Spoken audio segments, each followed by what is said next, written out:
Hello, my name is Armando Garcia, and this is my film genre analysis on melodramas.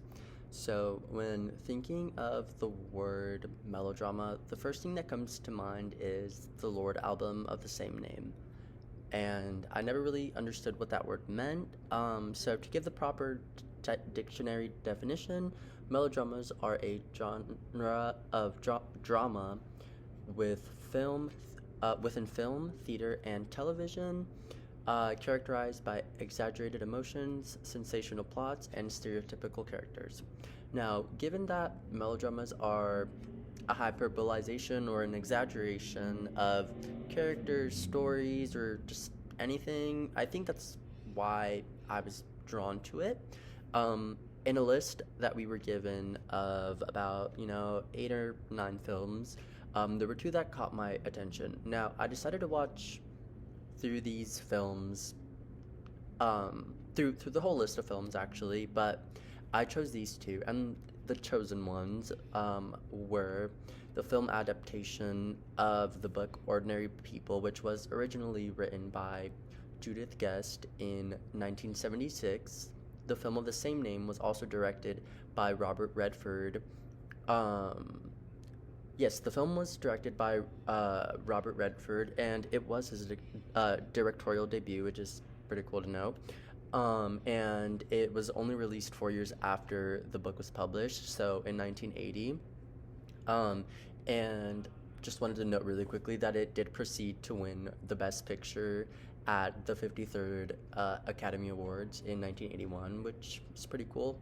The second film chosen for the genre analysis that I really wanted to talk about was actually something that was developed from a 1933 novel by Fanny Hurst titled Imitation of Life, and it has two film adaptations actually. One in 1939, directed by John M. Saddle, and the second adaptation that didn't come out until exactly 20 years after the original in 1959, directed by Douglas Sirk, a whole 26 years after the original novel ever came out. And I really wanted to just pose the argument that despite these films being, pretty different in nature, one of them is about a star wanting to just be money hungry and be narcissistic and focus on herself and her career and, be very male centered.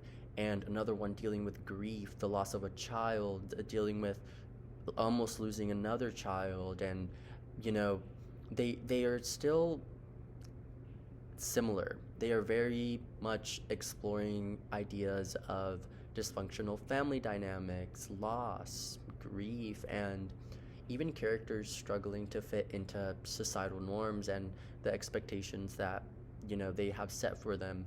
For example, in Ordinary People, you have the family. They are struggling, trying to keep up their image after their son has passed away.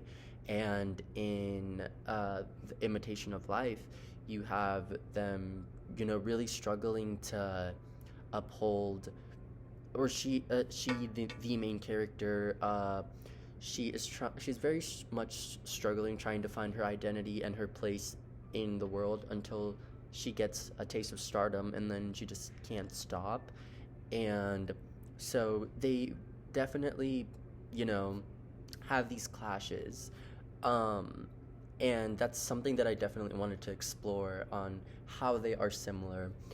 So, one thing that I was always told was that, rewatching is real watching, or just revisiting any kind of media, whether that be a book or, a news article or a painting, revisiting it is actually visiting it.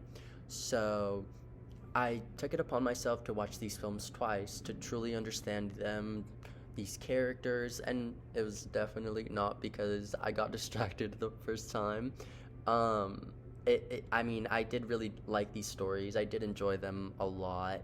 I think in Imitation of Life, a very you see very complex characters, very interesting family dynamics, and same thing with Ordinary People. So upon my first watch of Ordinary People, I was taking in the story, I was trying to understand the characters, the dynamics, and I even shed a little tears. I'm not gonna lie, I shed a few tears, but the second I finished it, I quickly rewinded it, started all over again, and I was seeing it for a second time. It almost feels, a little ridiculous. Not that it takes away from the whole importance of the story or the complexity of the characters or the plots, but you see the cracks, the hyperbolization, and just the overall overreacting.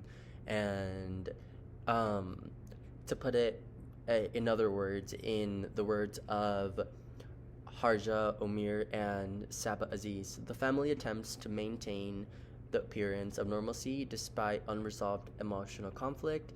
And that was from an article titled Trauma in the Movie Ordinary People, an investigation of psychological trauma and recovery from a traumatic experience. That article just kind of goes to show that there was a lot that was being shown, and through the filmatic stylistic choice of having these characters be super over the top and trying to hide their actual feelings, it ended up in shambles, I guess. So the overreacting, it was their attempt to be grounded and to keep themselves together. And same thing with the imitation of life. I mean, throughout both watches, I did notice how capital CAMP it was. It was very camp. It was very over the top. Anytime anyone was feeling any feeling of distraught, anytime anybody was feeling any feeling of sadness, the actors are constantly crying or in a state of distress. It always seems a little funny to me, like a little ridiculous.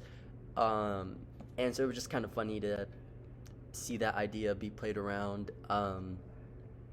There was an article written by Richard Hankey titled Jump Cut, a review of contemporary media. And in this article, he basically analyzes how hyperbolized and how camp and over the top this film was. And he says, Imitation of Life is a film aware not only that its characters are constantly performing roles, but that they are deliberately exposing the artifice of those roles through camp. This quote here, what I'm taking from it is that these characters are aware that they are playing a part, and that is why it makes them so melodramatic. They are aware that they are playing, this damsel in distress. There's the younger daughter, Sarah Jean. She's aware that she's playing this girl that's not comfortable in her own skin. And then Sophie, she's aware that she's playing this girl that has mommy issues, that doesn't get enough attention, and she's playing that up to par, And even down to the maid, she's playing this part, but she is doing it in a way that feels almost like, she came into this movie knowing, I'm gonna be the maid, I'm going to do all the cleaning, I am here to serve this purpose. And that was something that was explored as well with Ordinary People. It just was explored through a very more different and more complex way.